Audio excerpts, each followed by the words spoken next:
આજની આપણી વાર્તા છે ટેડ, જે પુસ્તક મનનો માળોમાંથી લેવામાં આવી છે.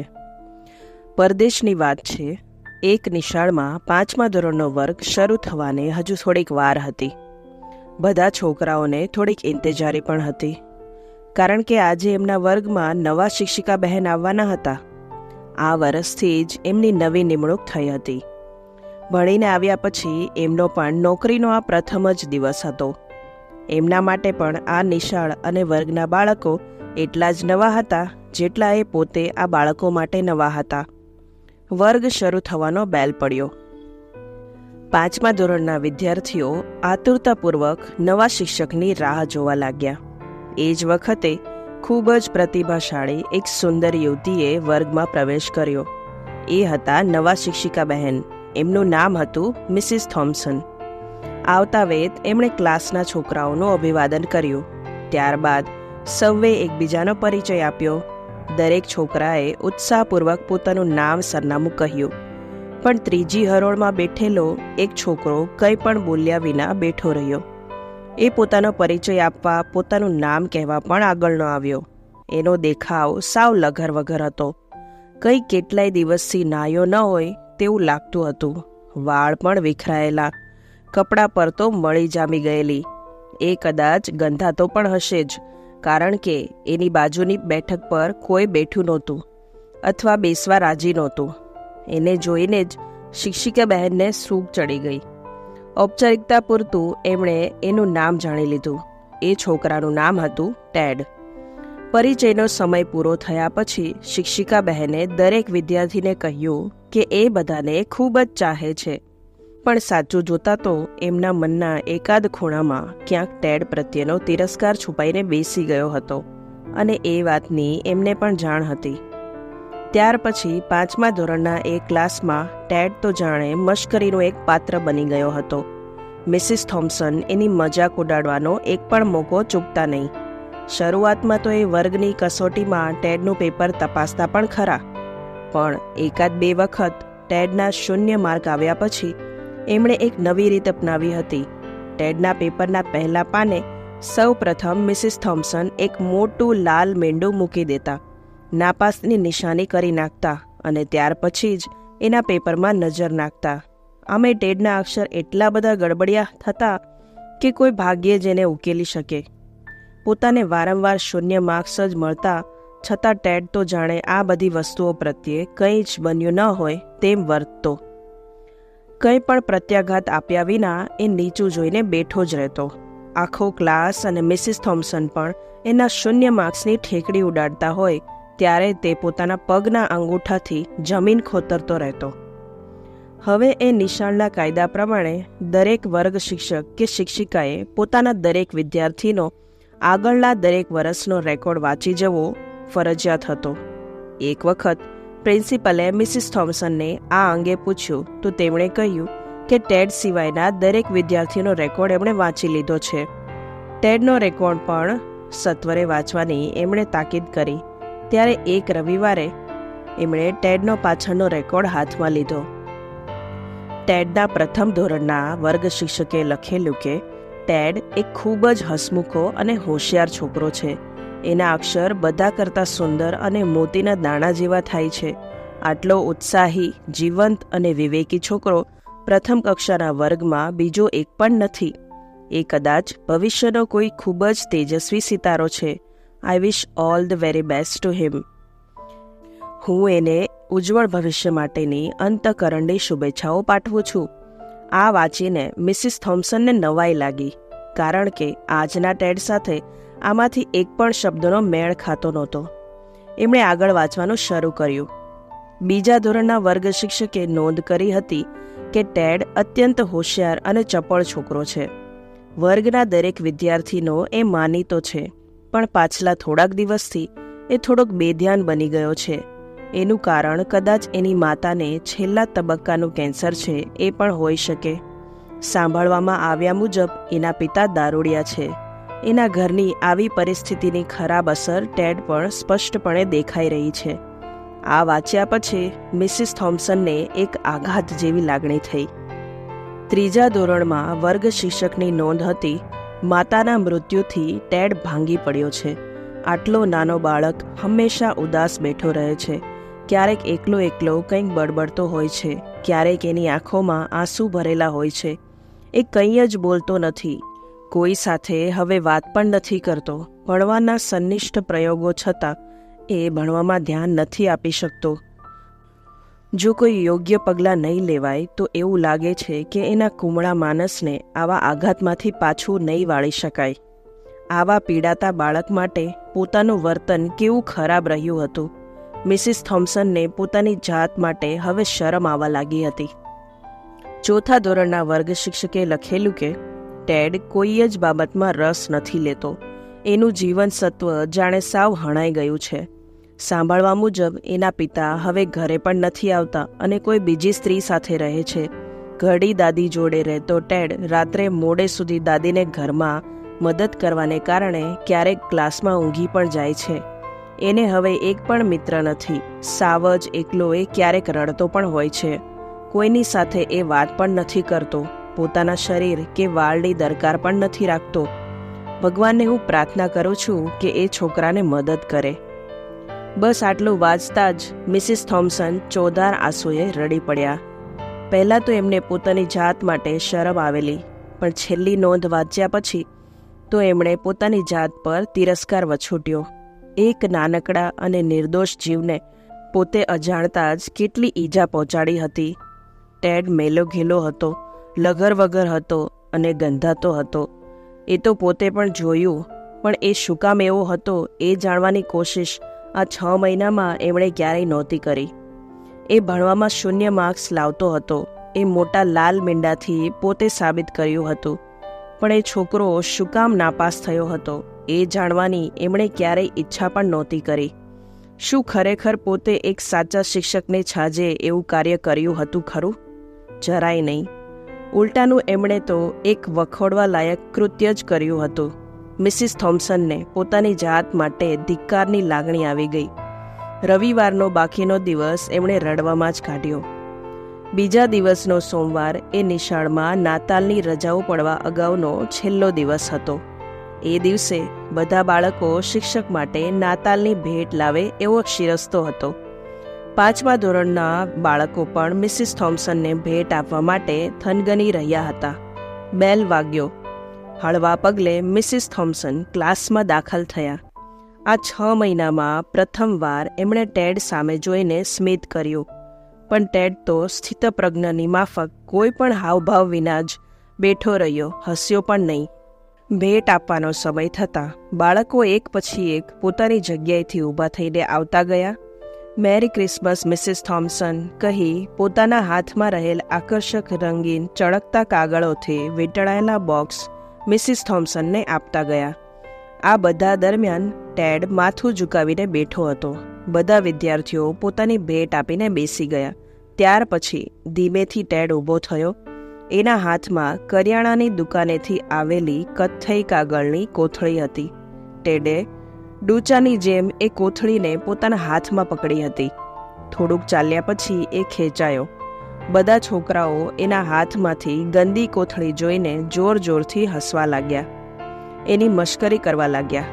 બંને હાથ વડે કોથળીને સજ્જડ રીતે પકડીને ટેડ ઝડપથી મિસિસ થોમ્સન પાસે પહોંચ્યો. નીચું જોઈને એણે ખચકાતા ખચકાતા એ આપવા માટે હાથ લંબાવ્યો. મારા વાલા દીકરા, ભેટ આપવા બદલ તારો ખૂબ ખૂબ આભાર, કહી મિસિસ થોમ્સને એના માથા પર પહેલી વાર સાચા દિલથી હાથ ફેરવ્યો. ટેડે પોતાની માતાના મૃત્યુ પછી કદાચ પ્રથમ વખત જ સાચી લાગણીનો સ્પર્શ અનુભવ્યો હશે. એણે પહેલીવાર મિસિસ થોમ્સનની આંખમાં આંખ પરોવીને જોયું. મિસિસ થોમ્સનની આંખમાં પસ્તાવાના આંસુની ભીનાશ સ્પષ્ટ ઉભરી આવી હતી. ટેડની આંખમાં પણ આવા સાચી લાગણીથી ભરેલા સ્પર્શ માટે આભારના હજારો શબ્દો અને સેંકડો વાક્યો લખાઈ ગયા હતા. એને બોલી બતાવવાની કોઈ જ જરૂર નહોતી. એ પછી ઝડપથી ચાલીને પોતાની જગ્યાએ જઈને બેસી ગયો. મિસિસ થોમ્સને એણે આપેલી કથ્થઈ કાગળની કોથળી ખોલી. દરિયાને કાંઠેથી વીણેલા છીપલાનો એક કઢંગો પાટલો બ્રેસલેટ એમાં હતો. ટેડે પોતે જાતે જ તૈયાર કરેલો. અમુક છીપલા તો દોરામાં પરોવાતા તૂટી પણ ગયા હતા. એની સાથે બીજી ભેટ પણ હતી, પોણી વપરાઈ ગયેલી પરફ્યુમ. આખો વર્ગ ભેટમાં અપાયેલી આવી ભંગાર વસ્તુઓને જોઈને જોર જોરથી હસવા લાગ્યા. પણ મિસિસ થોમ્સને બધાને ચૂપ કરી દીધા. ટેડ સામે જોઈ ખૂબ જ વહાલ સાથે કહ્યું, ટેડ દીકરા, સાચું કહું, આટલી સરસ ભેટ મને ક્યારેય કોઈએ નથી આપી. બીજા બધાએ તો મને સ્ટોર્સમાં તૈયાર મળેલી વસ્તુઓ જ આપી છે, પણ તે તો મારા માટેની ભેટ જાતે તૈયાર કરી છે, ખરું ને? એટલે તારો આભાર સૌથી વધારે માનું છું. બોલ, સાચું કહે, તે મારા માટેની આ ભેટ તારી જાતે છીપલા પરોવીને તૈયાર કરી છે ને? હકારમાં મસ્તક હલાવીને ટેડે નીચું જોઈ લીધું. એ દિવસે બાકીના દરેક પીરિયડમાં મિસિસ થોમ્સને એ બ્રેસલેટ પહેરીને જ રાખ્યું. એ સાંજે એમના ઘરના મુખ્ય દ્વાર નીચેથી એક પત્ર સરકીને અંદર આવ્યો. એમાં લખ્યું હતું કે મારી માતાના મૃત્યુ પછી તમે પહેલી એવી વ્યક્તિ છો જેણે મને સાચું વહાલ કર્યું હોય. તમે સૌથી સારા ટીચર છો, ટેડ. વાંચીને મિસિસ થોમ્સનની આંખમાં આંસુ આવી ગયા, પણ એમના દુખતા હૃદયને થોડીક શાતા વળી. બીજે દિવસે ટેડ નહાઈને ક્લાસમાં આવ્યો હતો. એના વાળ પણ વ્યવસ્થિત રીતે ઓળેલા હતા. 6 મહિનામાં કદાચ પ્રથમ વખત એણે કપડાં પણ ધોયેલા પહેર્યા હતા. મિસિસ થોમ્સનથી આ ફેરફાર અજાણ્યો નહોતો જ. ત્યાર પછી તો જાણે પાનખરના ઠૂઠા ઝાડને વાસંતી વાયરો સ્પર્શી ગયો હોય તેમ ટેડ ઝડપભેર ખીલવા લાગ્યો. મિસિસ થોમ્સન પણ એનું ખાસ ધ્યાન રાખતા. ટેડના વખાણ કરવાની એક પણ તક એ જતી ન કરતા. હવે ટેડ પણ એનો હકારાત્મક પ્રતિભાવ આપવા લાગ્યો હતો. 9 માસિક પરીક્ષાઓમાં ટેડ વર્ગમાં 6ઠા નંબરે આવ્યો અને 12 માસિક પરીક્ષામાં ક્લાસમાં પ્રથમ. વરસ પૂરું થયું એટલે એ ક્લાસના વિદ્યાર્થીઓનો વિદાય સમારંભ ગોઠવાયો. ત્યારે ટેડ ખૂબ જ રડ્યો. મિસિસ થોમ્સન પણ એટલું જ રડ્યા. એ વખતે ટેડ એમનો સૌથી વહાલો અને માનીતો વિદ્યાર્થી બની ચૂક્યો હતો. 1 વર્ષ પછી ફરી એક વખત મિસિસ થોમ્સનને ટેડનો પત્ર મળ્યો. એમાં એણે લખ્યું હતું કે આજે એના માટે સૌથી શ્રેષ્ઠ વ્યક્તિ અને ઉત્તમ ટીચર મિસિસ થોમ્સન જ છે અને જિંદગીમાં એ એમને ક્યારેય નહીં ભૂલી શકે. એ પછી સમય સરકતો ગયો. 6-7 વર્ષ પછી તો મિસિસ થોમ્સન આ ઘટનાને લગભગ ભૂલી જવા આવ્યા હતા. એવી વખતે ટેડનો પત્ર ફરી એક વખત આવ્યો. એણે લખ્યું હતું કે મિસિસ થોમ્સન, તમે મારી જિંદગીમાં સૌથી આદરણીય અને શ્રેષ્ઠ વ્યક્તિ આજે પણ છો. દાદીના મરી ગયા પછી મજૂરી કરીને ભણતા મેં આજે હાઈસ્કૂલનો અભ્યાસ પૂરો કર્યો છે. આજે હું સમગ્ર બોર્ડમાં 3જા નંબરે પાસ થયો છું. આ બધું તમારા વહાલ અને કાળજીનું પરિણામ છે. હું હંમેશા તમારો ઋણી રહીશ. આંસુભરી આંખે મિસિસ થોમ્સન કાગળ સામે જોઈ રહ્યા. એ પછી 5 વર્ષ સુધી ટેડના કોઈ જ સમાચાર એમને ન મળ્યા. બોર્ડની પરીક્ષા પછી એણે આગળ શું કર્યું એની પણ એમને કંઈ જ ખબર નહોતી. એવામાં એક દિવસ એક સરસ પરબીડિયું એમના દ્વાર નીચે એમણે જોયું. આ વખતે તમે મારા જીવનના સૌથી આદરણીય વ્યક્તિ છો એ વાક્યથી વધારે વિગત નહોતી લખી. બસ હવે ટેડ એમને જલ્દી મળવા આવશે એવું લખેલું હતું. પણ આ પત્રમાં ટેડની સહી બદલાઈ ગઈ હતી. પત્રને અંતે જ્યાં એ ટેડ એમ લખતો હતો ત્યાં આ વખતે ડૉક્ટર થિયોડોર એફ સ્ટોડાર્ડ MD એમ લખેલું હતું. હા, ટેડ ડૉક્ટર બની ગયો હતો. મિસિસ થોમ્સનની આંખમાંથી ટપકતા હર્ષના આંસુથી ટેડની સહી ભીંજાઈ રહી હતી. પત્ર મળ્યાના 2 દિવસ પછી સવારે 8 વાગ્યામાં મિસિસ થોમ્સનના ઘરની ડોરબેલ વાગી. ખોલીને જુએ છે તો સામે એક પડછંદ અને ફૂટડો યુવાન ઊભો હતો. એની જોડાજોડ એનો હાથ પકડીને એક ખૂબ જ રૂપાળી યુવતી ઊભી હતી. યુવાને પૂછ્યું, ઓળખ્યો મને? મિસિસ થોમ્સન હજી ઔઢવમાં હતા. હું ટેડ અને આ મારી વાગ્દત્તા. એટલું કહીને ટેડ મિસિસ થોમ્સનના પગમાં પડી ગયો. એ પડછંદ ડૉક્ટર ક્યાંય સુધી એમના પગ પકડીને રડતો રહ્યો અને મિસિસ થોમ્સનની હાલત પણ ક્યાં જુદી હતી. બંને કેટલીય વાર સુધી રડ્યા, પછી સ્વસ્થ થયા. 3 દિવસ પછી ટેડના લગ્ન હતા. એ પ્રસંગે મિસિસ થોમ્સને હાજરી આપવાનું આમંત્રણ આપવા માટે જે આવ્યો હતો, એમની પાસે આવવાનું વચન લઈને જ ટેડ અને તેની ભાવિ પત્નીએ વિદાય લીધી.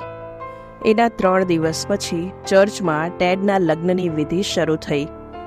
રૂઢિ અને રિવાજ મુજબ જે જગ્યાએ ટેડની માતાએ બેસવાનું હોય ત્યાં ટેડે મિસિસ થોમ્સનને આગ્રહપૂર્વક બેસાડ્યા.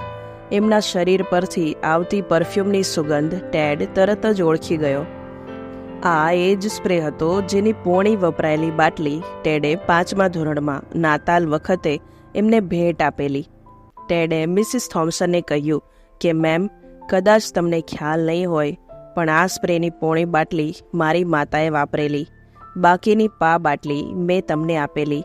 આજે એ સ્પ્રે છાંટીને તમે ફક્ત મારી માતાની જગ્યા પર નથી બેઠા, પણ મને તો લાગે છે કે સાક્ષાત મારી માતા તરીકે જ પધાર્યા છો. અને બીજી એક વાત, તમારો આભાર માનવા માટે મારી પાસે શબ્દો જ નથી. પણ ખરા દિલથી કહું છું મિસિસ થોમ્સન કે તમે જ એ વ્યક્તિ છો જેણે મને મારી જાત માટે આદર શીખવ્યો છે. મારામાં પણ કંઈક સત્વ પડેલું છે એ દેખાડવા બદલ અને હું પણ કંઈક કરી શકું છું એવો આત્મવિશ્વાસ મારામાં જગાડવા બદલ હું હંમેશ માટે તમારો ઋણી બની ગયો છું. ટેડ આગળ ન બોલી શક્યો. ભૂતકાળની દારૂણ યાદો એની આંખોમાંથી અશ્રુ સ્વરૂપે ટપકી રહી હતી. ના બેટા, એવું નથી, મિસિસ થોમ્સન બોલ્યા. હકીકતમાં તો તે જ મને શીખવ્યું કે હું પણ કંઈક અદ્ભુત કરી શકું છું. તું મને મળ્યો એ પહેલાં તો હું નિશાળની એક પગારદાર શિક્ષિકા માત્ર હતી. કેમ ભણાવવું જોઈએ એ તો તું મળ્યો પછી જ સમજાયું. ચોપડાઓમાં રહેલા વિષયોની સાથે બીજું કંઈક પણ ભણાવવાની દ્રષ્ટિ તો તે જ મને આપી હતી. એ માટે હું પણ તારી ઋણી બની ગઈ છું. મને એક શિક્ષકની સાથે એક માણસ પણ બનાવવા માટે તારું એ ઋણ હું ક્યારેય નહીં ચૂકવી શકું. મિસિસ થોમ્સન પણ આગળ કંઈ ન બોલી શક્યા. ટેડ એમના ચરણમાં નમી પડ્યો. મિસિસ થોમ્સનનો હાથ ટેડને આશીર્વાદ આપવા લંબાયો. એ હાથમાં એમણે પેલું તૂટેલા શંખલાનું બ્રેસલેટ પહેરેલું હતું. તો મિત્રો, કેવી સરસ હૃદયને સ્પર્શી જાય તેવી વાર્તા છે ને? આવી જ મજાની વાર્તાઓનો આનંદ માણવા માટે મારી ચેનલ બોલતી પુસ્તકને આજે જ સબસ્ક્રાઈબ કરો. અને હા, લાઈક, શેર અને કમેન્ટ પણ જરૂરથી કરજો. તો ચાલો ત્યારે મળીએ બીજી આવી જ મજાની વાર્તા સાથે.